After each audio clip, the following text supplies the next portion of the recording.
Solar installation mistakes that can cost you thousands before you buy. Please listen to this before you buy solar, because I've seen people spend tens of thousands and still sit in the dark during load shedding. Or they get a nasty surprise later when something fails. Suddenly, nobody wants to take responsibility, and most people have no idea these mistakes are happening every day. In this video, I'm going to show you the most common solar installation mistakes that can cost you thousands before you sign anything, before you pay a deposit, before you trust a smooth talking salesperson. No technical talk, no confusing terms, just the real world stuff that protects your money and your family. A quick question.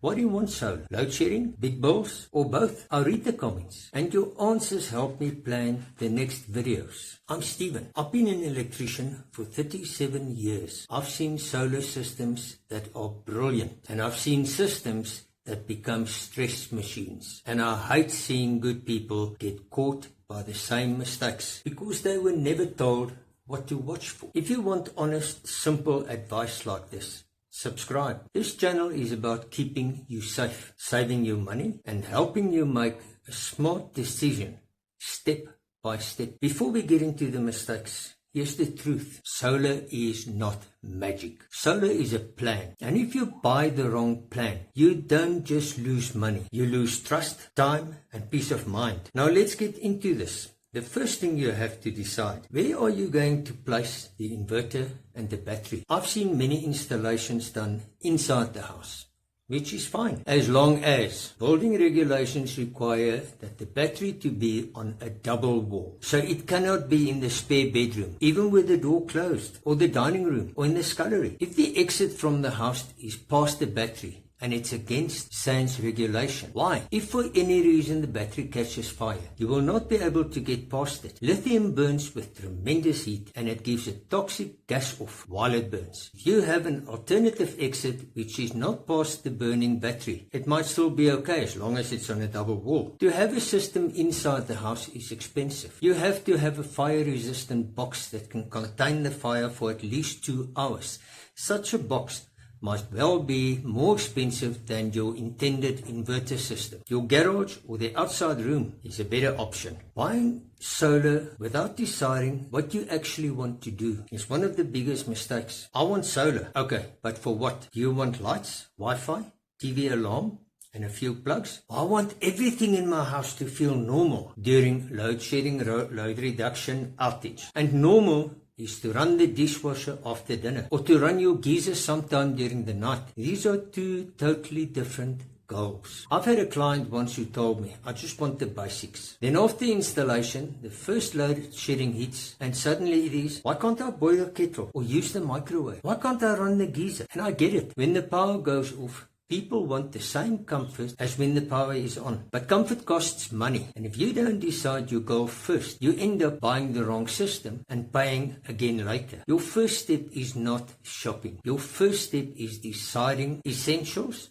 or the whole house. Put in the comments, essentials or whole house. I want to see what most South Africans actually want. And another mistake is to trust the salesperson more than the installer. This one is painful. Some salespeople are honest, but many people learn the hard way. Sales is not the same as responsibility. Salespeople can promise anything, but when something goes wrong later, you want a real person you can phone. Someone who understands safety, planning, and correct installation. I've seen this happen. The system is installed. Everybody smiles. The transfer is complete. Then a few weeks later, problems. And suddenly, the helpful guy is not answering. Now the homeowner is stuck, and they're angry, and they feel foolish. And it's heartbreaking. Don't buy a brand. Don't buy a pitch. Buy a relationship with a reputable installer. If you want, I'll do a full video on how to choose a trustworthy installer. Comment on this. Subscribe. so you don't miss it when I do it. Another mistake is buying everything at once instead of building in stages. Here's good news. You don't always have to buy the biggest system on day one. A lot of people in South Africa are doing this the smart way. Start with a smaller setup, which you can build up, learn your habits, then upgrade as budget allows. I know a client who started with one battery. He didn't try to run everything. He protected the essentials. Then later, he upgraded because he understood what his household truly needed. The cheapest system is not always the best, but the smartest system is often the one you can grow over time. And not all inverters are approved by the South African Bureau for Standards. Comment. Start small if you like the idea of upgrading in phases. Some more mistakes. Ignoring what happens in the middle of the day. This is a money mistake. People don't even realize they make it. Here's what actually happens. On a sunny day, your batteries fill up early. Then the sun keeps producing, but nobody is home. So that free power is wasted. I've seen homes where the system is working perfectly, but the pool,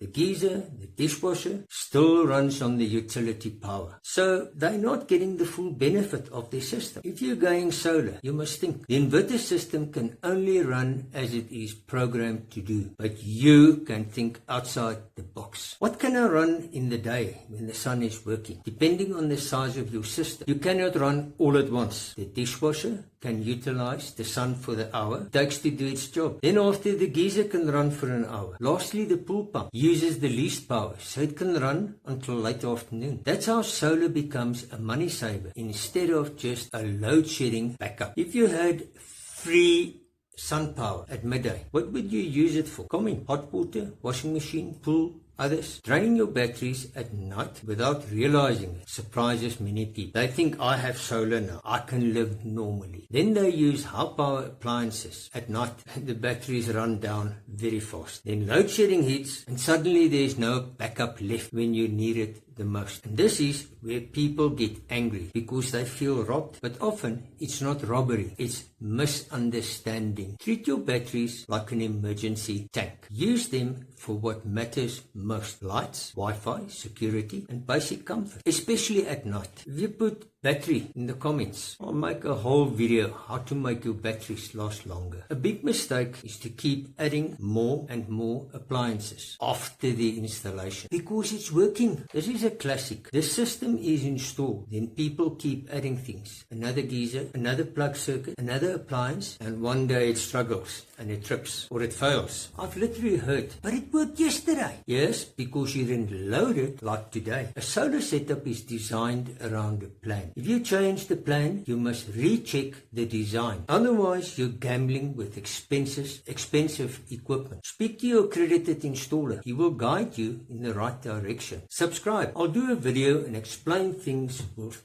real examples. Another mistake is not checking the paperwork and sign off properly. This is where people get caught later. Solar is not just equipment, it becomes part of your property. If you sell one day, buyers can ask questions. If there is damage, the insurance can ask questions. If something goes wrong, paperwork matters. Before you pay the final amount, make sure your documentation is in order and the job is done properly and signed off properly, because you don't want to find out years later that you have a problem when you're trying to sell, or after a lightning storm, or when a component fails and everyone starts blaming somebody else. And please remember that you have to think differently once you have solar if you want to get the most out of it. If you have the right kind of installer, he will always help you. It is called after sales service. Paperwork. If you want a checklist video for solar paperwork, comment the word paperwork. Now the question I always get, how do I find a trustworthy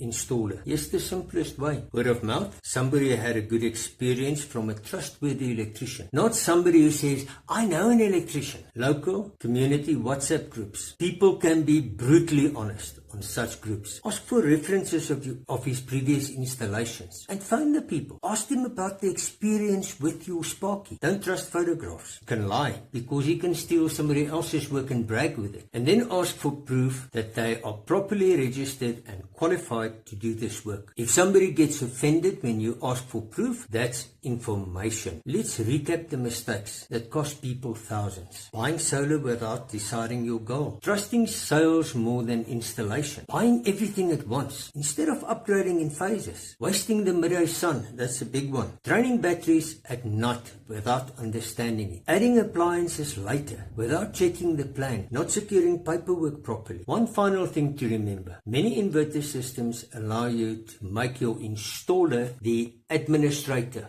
of your system. If you have done your research and you have an electrician that you can trust, he can be your administrator because he is supposed to know the system which he installed. He can do adjustments via the internet, which can save you a call-out fee. We normally do such adjustments for free. You have to learn how your system works, and sometimes you can throw things out of sequence. It is easy for the electrician to put them all back together again and then guide you to do so. The downside of this is that the electrician can put faults on the system, thus creating a call-out for himself. It is therefore extremely important to have the right electrician because you entrust the role of administrator to him. Which one worries you the most? Comment in the comments for me. 1 to 7, just the number. And subscribe because next I'm making solar and home safety. What most people forget to check before installation. And share this with someone thinking about solar. It could save them thousands and a lot of stress.